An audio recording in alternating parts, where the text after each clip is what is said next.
Welcome everybody out to our SEO presentation tonight. We're going to be talking about what you're seeing on your screen here, which is the periodic table of SEO success factors. Now, this was something, we didn't build this. This is something that's been out there for a little bit. This is something that a site called Search Engine Land put together, which is generally well known as a leader in SEO understanding and how the search engines work. So they put together this periodic table, which I think is pretty accurate. It's very similar to a lot of what we teach here. And the idea behind this, if you remember, your sixth grade science class, you guys know what a periodic table is, right? Or most of you do. It's something you would have studied. Maybe you studied it in college, right? Certainly at some point in your schooling, you probably studied it a little bit. But it's usually the chemical elements, right, laid out in a table, and it's got a particular structure for why it's laid out the way it is. It's similar here. So I'm actually going to share this link with all of you guys so that you can come in and look at this table. I'm going to send it out in chat to those of you who are here live, and then if you're watching this recorded, we'll probably just put it out in the comments section. Did everybody get that? I just sent out the link. Everybody should see that somewhere in the chat window. That way you can go and study this a bit more later. Now this will be very high level today. We're not going to go into any detail on really any one of these items. This is just supposed to teach you guys in a general sense how to take a website that's been created, whether it be a blog or maybe it's an e-commerce website, a dropship website, whatever the case may be. This is going to show you in general how to get that website trusted and visible in Google. And not just Google, but Yahoo and Bing and all the other search engines, because they all basically follow the same set of rules. And these are the factors, very high level. Okay, so you'll notice as I scroll down on this table, there's two sets of factors. Do you see that up at the top there, guys? One are the on the page SEO factors, and the other set is the off the page SEO factors. So in other words, there's certain things that you guys can actually do on your website. You physically do on the website you own through editing it and adding content and other things that will impact the way you rank in search engines. On the flip side, there are certain things that you do not on your website that are called off-page factors, and those are the things on the right. Okay, and they're put into these like little subsections, which we'll talk about. Now, just in general, for those of you guys who don't know very much about SEO at all, SEO just simply stands for search engine optimization. So, in other words, it's the process that you take to get a high ranking in Google. For example, let's say you're trying to rank for the keyword phrase fashion jewelry. Okay, I'm doing a Google search right now, fashion jewelry. Let's pretend for a minute I've got a jewelry website and somebody does a search for fashion jewelry. I'd like to see my website show up high here, right? Because traditionally, if you don't show up with high in Google, you're probably not going to get clicked on that much in a search engine. Well, one thing you guys will notice when I did a search for fashion jewelry is this right here. Oh, whoops, let me grab my highlighter, my pen. Somebody explain to me what that means. Have you noticed that whenever you do a search in Google, you get you get a little statistic like that?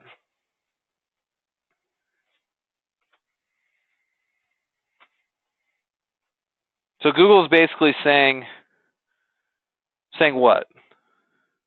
I did a search for fashion jewelry. I'm somebody wanting to buy some jewelry right now. What is that telling me right there? It's the number of pages. Okay, so not the number of websites or not even the number of links. It's simply just the number of pages that are out there in Google that's related to this keyword search right here, okay? It's a big number, isn't it? 11,800,000 pages. Now let me ask you a question about that 11,800,000 pages. Are those, what kind of pages are those? Are they all shopping websites? Are they news websites? Are they fashion blogs?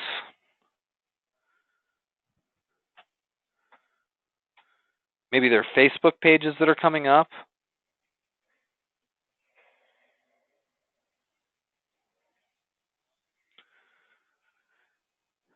Well, we don't really know, right? There's no way for us to find out without sort of clicking through these sites, but I can assure you it's lots of different kinds of sites. Just because you see 11 million, almost 12 million pages that are supposed to show up or that are potentially relevant for this search, it doesn't mean that that's how many competitors are trying to sell fashion jewelry, right? It might be that my wife on her blog mentioned that she went shopping the other day and found some really nice fashion jewelry that she purchased. If she but just mentioned fashion jewelry, that would count here. Or how about this? Maybe there's a news story out there that uses the word fashion somewhere in it and then uses the word jewelry somewhere else in the news story. They're not even put together.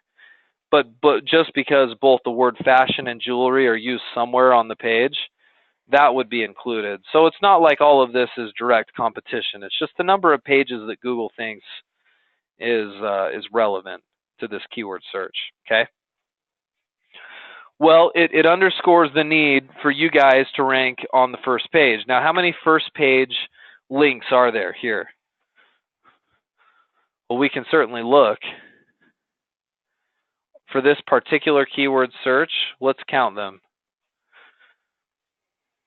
First of all, I want you guys to look at this really, really quick. These right here are simply just ads, correct? These ads right here are paid ads, so these don't count. Okay, we're not going to count these. I could have your website ranking there tomorrow, right, if we're willing to pay for it. But we're not going to count these. And I guess statistically, it's a very low percentage of clicks actually happen on these, on these first 4 ads right here. I think it's in the neighborhood of like 30% of clicks happen there, even though they're at the top. Most people scroll down a little bit, right? They scroll down to what are called the natural listings, which are right here. These are the ones that count. So count with me real quick. There is 1, 2, 3, 4, 5, 6, 7, 8, 9, and that's it. Because yet again, these right here don't count. Those are ads. These are images. That doesn't count. Okay. Now those are things that can like draw people's attention away, and some people will click on the ads, but really you're just looking at these right here. So there's only, sometimes there's around 10 or so, right? That's usually a pretty good guess. If you say how many listings are on the first page of Google, somewhere in the neighborhood of 10. Okay. So really we got to get our site somewhere here, or a page on our site somewhere here to get clicked on. These guys right here, because they're the #1 organic result, are probably getting the lion's share of the clicks. This page right here, the second listing, gets a lot of clicks. So does the third, so on and so forth. But your #1 listing is going to get the lion's share of the clicks. Okay. Okay, let me erase this. Hey, if you're having trouble with the audio, and Russell, you've mentioned it a couple of times, I actually don't think it's on our end. I think it might be on yours. You'll have to check your internet. And if the audio doesn't sound good, you can always watch this recorded a little bit later on. Okay, so that's the first page. Guys, we need to get our site to rank here, or a page on our site to rank here. Now, let me ask you guys a question. Does anybody shop the second page of Google? If we go to page 2 of 11,800,000 results, do people search there? Or will you get clicks? You will. You'll get a few. So if you're on page 2, you know, especially this one right here, this is Macy's on page 2. This one right here, we'll get some clicks. So will this JCPenney one, right? You'll probably get some clicks on page 2.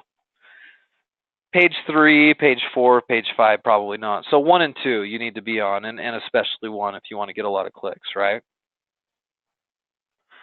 Well, the question is then, if you want to end up on the first page of Google, how do you do it, right? What's the strategy? What's the recipe to get your site to show up? Because it seems very incredible that you could get your site here, considering this fact right here, that for this keyword search, there's 11.8 million results, okay? So what's the strategy? Well, that's why we're bringing this up tonight.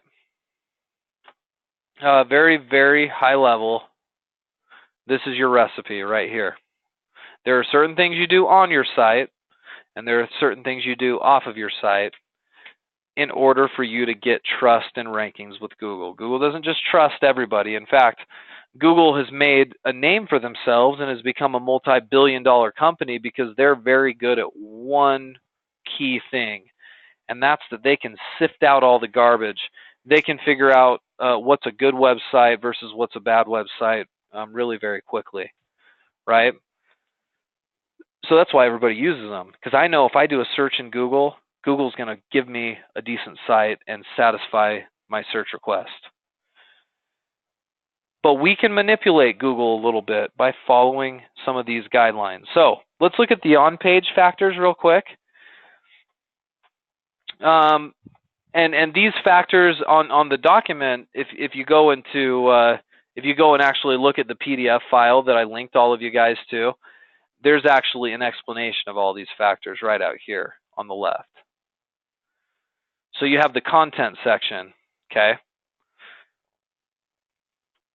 And content has, you know, a number of different items here. It's got one called quality, one called research, one called words, fresh, vertical, answers, and thin, okay? And if you look here in the periodic table, that's all of these that are listed here vertically, right? You see these over on the left-hand column. I guess I could take my pen. It's these going down right here, so on and so forth. That's the content category. So what about content, right? Well, let's look through some of the things that the periodic table suggests. Number 1, you'll see here at the very top, and the order does matter, by the way. So what's listed at the top is weighted more heavily than maybe going down. But number 1 is quality. And here's the question that's asked right here: are pages well written and have substantial quality content? We could do our own training on quality content, and we have before. But the general guideline is the content you're creating on your website really that good? If it's a blog and it's supposed to be educational and you're writing articles, is it really good content, or are you just regurgitating other stuff that's already been written? You're not adding a unique touch to what you're writing. Or if you're an e-commerce site, is all of your site mostly just copied content that doesn't really add a lot of value, and other products like that already exist? How quality is your content? That's a big factor in search engine rankings, okay? Second thing, research. Have you researched the keywords people may use to find your content? Those of you guys who have done a lot of SEO training with us know that we talk a lot about keywords, and we have a whole training course on how to make sure you've researched the right ones. That's the second one on the list. You have to have done really good keyword research. The third one right here, words. Do pages use words or phrases you hope they'll be found for? And that's That's basically you taking your keywords that you've researched and putting them in the proper places within your content. Fourth one, our page is fresh and about quote unquote hot topics. There's a factor that Google looks at, and that's what they call the freshness factor. It just means, you know, is your content current? Like, are you writing on a regular basis? Are you talking about things that are trendy and interesting? That actually does factor into your rankings as a whole. The next one is called vertical. Do you have image, local, news, video, or other vertical content? So what does your content actually consist of, and is it diverse? Does it have a lot of different things on it? Answers. Is your content turned into direct answers within search results? So as you're doing your keyword research, do you have a lot of content on your site when somebody does a keyword search for why are gas prices going up? Question mark. Or what's the trendiest fashion jewelry? Question mark. Or what jewelry is trendy for 2016? Question mark. Do you have content that actually answers those types of questions? That often impacts rankings. And then the last one here, thin. This is one that a lot of you guys struggle with. Is content quote unquote thin or shallow and lacking substance?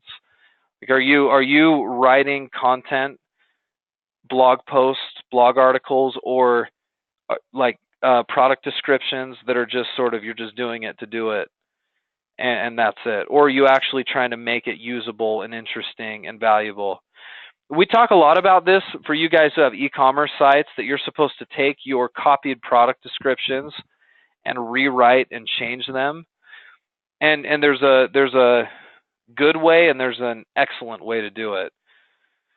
The good way would be to take the existing product description and just make sure it's all reworded and it's not copied. That's the good way. The exceptional way, or the excellent way to do it, would be to take that content, rewrite it all, but then research other sites on the internet that are selling the same product and take the good things out of their product descriptions and add them to yours and really elevate it to where your product description of that product is the best out there.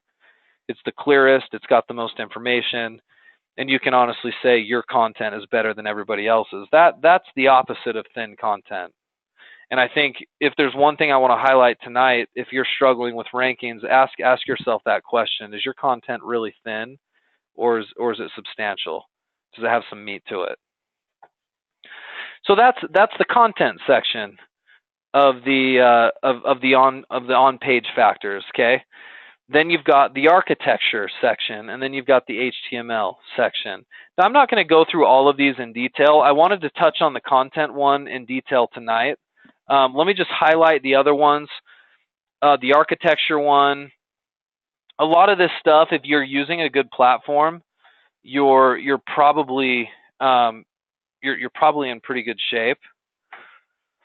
So crawl, for example, can search engines easily crawl pages on your site? Well, if you've submitted an XML sitemap to Google, it probably can.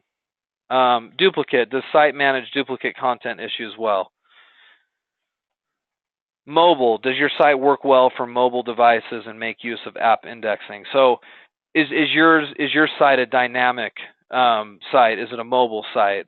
Most of you who are doing Volusion sites are. If you're using WordPress, you need to make sure you're using a template that's mobile friendly. If it's not, that's going to impact your rankings for sure. URL or speed, does your site load quickly? Speed is actually a factor. If you have a really poor server and your site doesn't load very quickly, that shouldn't be the case on Volusion. It shouldn't be the case on most well-hosted WordPress sites either. But if you've got a slow site, that could hurt your rankings. So on and so forth. URLs or keywords in your URLs, so on and so forth. I don't want to go through all of these. HTML, it talks a little bit about SEO here and what you're doing with your keywords. So that's all of the on-page stuff, okay? If you can give yourself an A or an A+ in those sections, on all of your pages, then you're doing a great job on the on-page factors. Now, most of you guys, because we emphasize it so much, tend to do very well in that area. On page, you do a good job. This is where it gets a little more variable, and that's the off-page stuff. I don't know why that is. Maybe we just need to spend more time training on it, but this part is a struggle for more of you, okay? Because the off-page factors aren't as easily controlled, I don't think. On-page stuff you can do yourself, right? You can do keyword research, you can add keywords to your site, you can make sure your quality content is there, right? You can avoid thin content, you can do H tags, you can do meta tags, right? All that stuff you can control. The off-page stuff sometimes is a little more of a mystery for you. Let me just explain what some of those off-page factors are, okay? So you'll notice this first one right here. Whoops, let me grab my pen again. This one right here, trust. Now this is the #1 reason why most of you guys don't rank quickly, okay? You build this really great looking website. It's a beautiful looking website. It's got all these keywords and you've done a lot of work on your content. But you know why you're not ranking is because you don't have any trust. Google still doesn't trust your site. How do you gain trust? Well, let's look at what some of those factors are.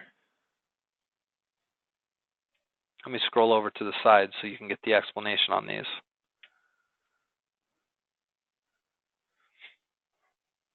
Okay, so at the top, authority.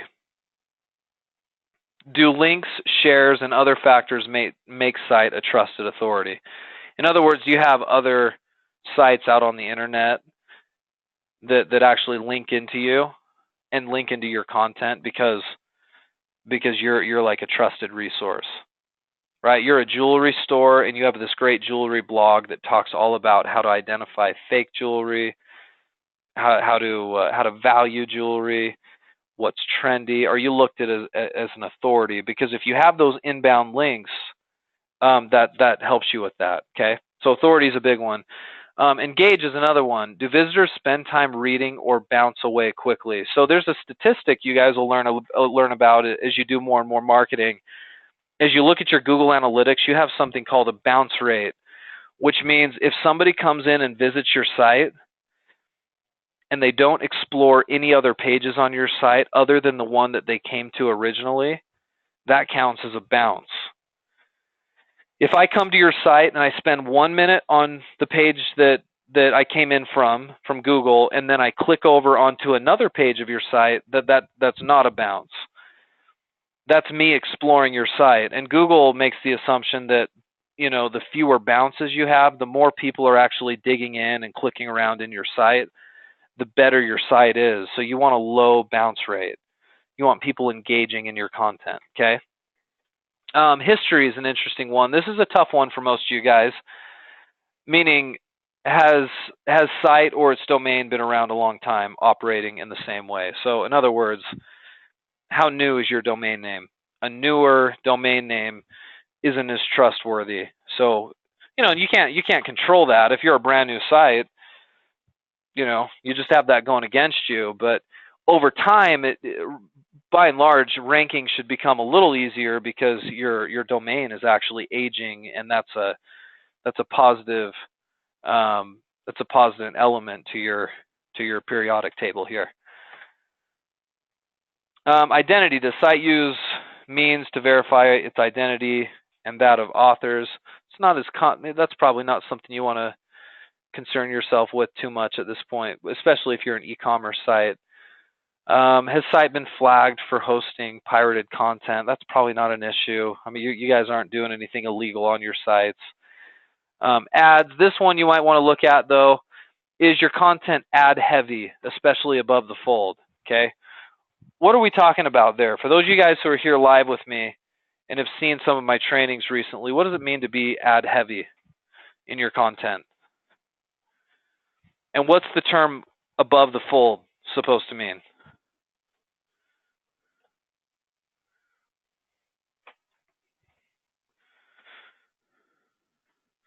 Right, if you've ever looked at a newspaper and you know how it's got that fold in the middle of it, all the stuff above the fold is really like your most important stuff. If it's below the fold, it's not.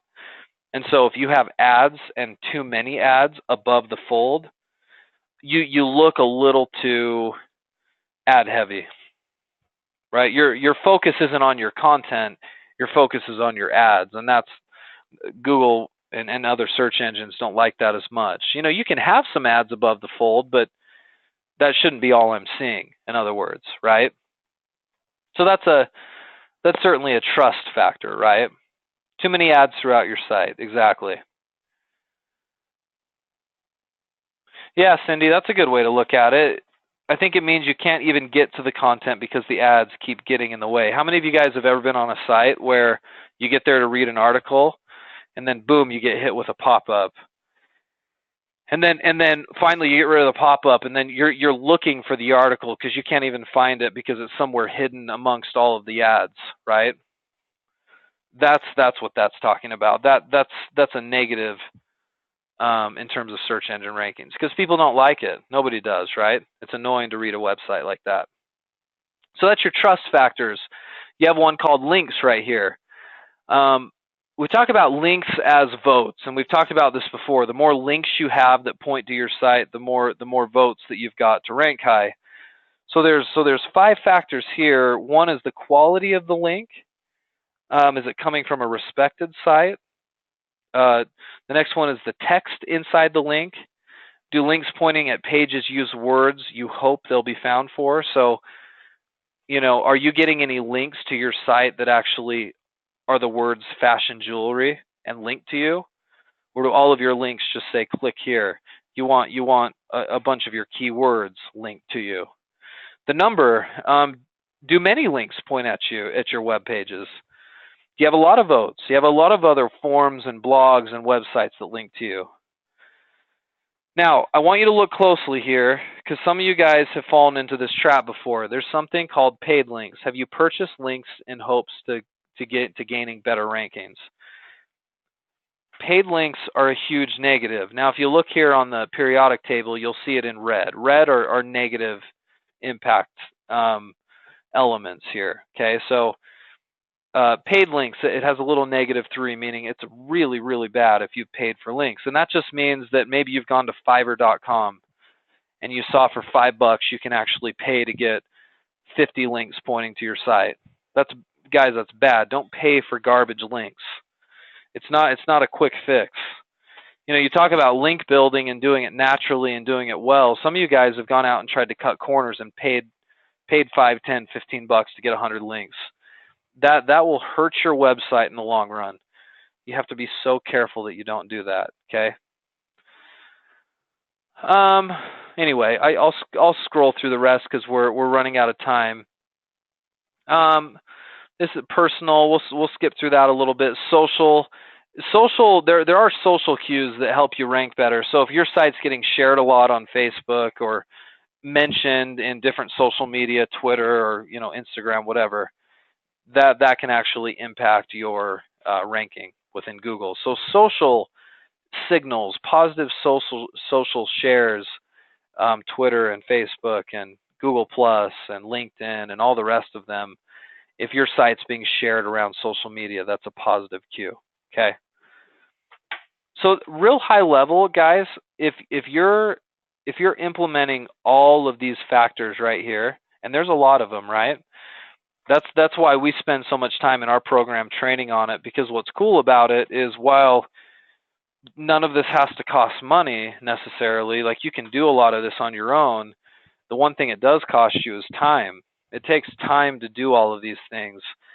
And many of you I've noticed who have a website will actually come out of the gates like really excited to do it, and you've got this great idea and you have this beautiful site built and you're working on your blog or your e-commerce site, and what I notice is you do it for a little while and you start to burn out, because what happens is you're doing these things here, or at least some of them, and you're not seeing traffic come to your site right away. And so you jump to the conclusion that simply it doesn't work, right? Either what Trevor is teaching me doesn't work or the program doesn't work. It's just, it doesn't work. And I always think that is akin to somebody joining a gym, right?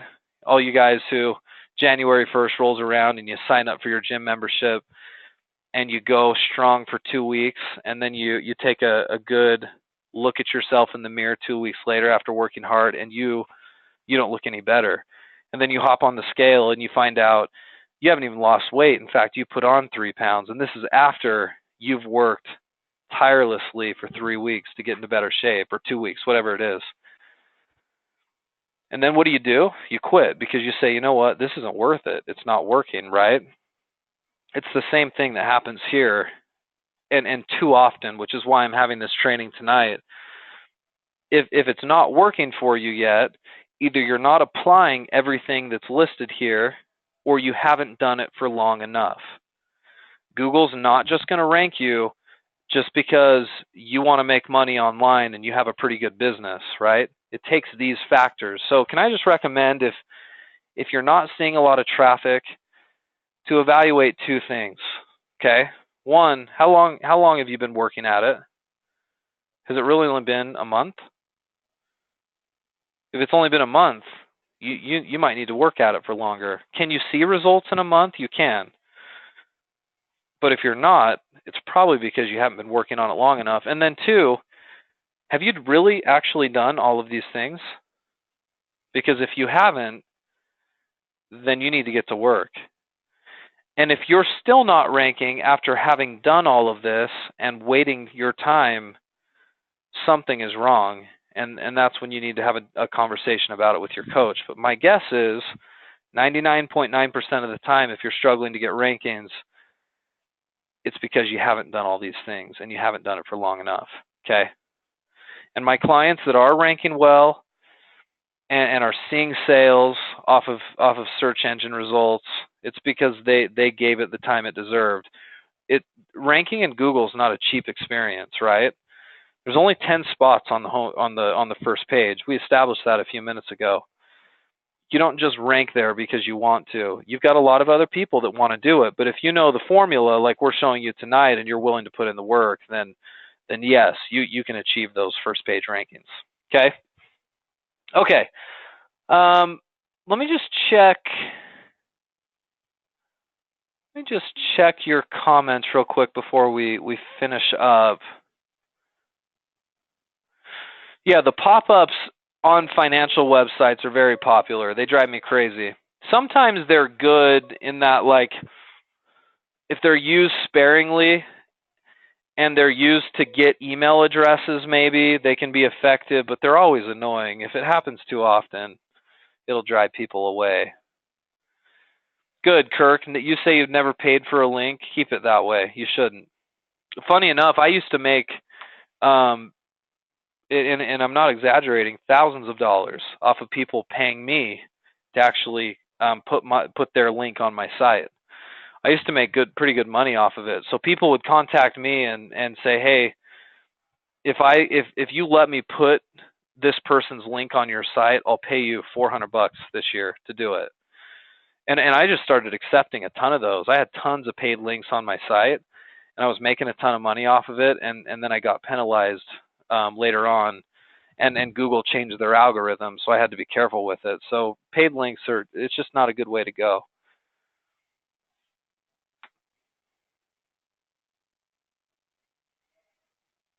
Yeah, I mean, you want to have your products and your links come from a lot of different websites. Pinterest, if you can have links coming in from Pinterest to your site, that's good. You can pin your products and stuff. Remember, on the periodic table, it says you want links from quality places and you want a high quantity of links. So the more the merrier, yeah.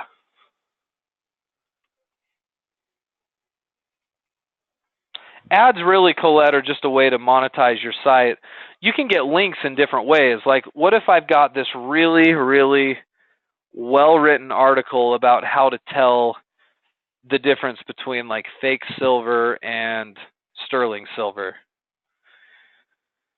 right? It's well written, it's interesting, it has great pictures, maybe a video on it, and there might be people out there on forums or on Reddit or on Facebook or wherever that actually use my site as a resource to answer a question. They're like, hey, somebody posts a question like, hey, I just bought some silver. How do I tell if it's real or not? Because you've got this really great piece of content out there that other people know about. They link to it from that forum or from that Facebook page or from that Reddit post. And the link is counted, and that's something that builds trust with Google. If you're linked a whole bunch, that helps your ranking, right?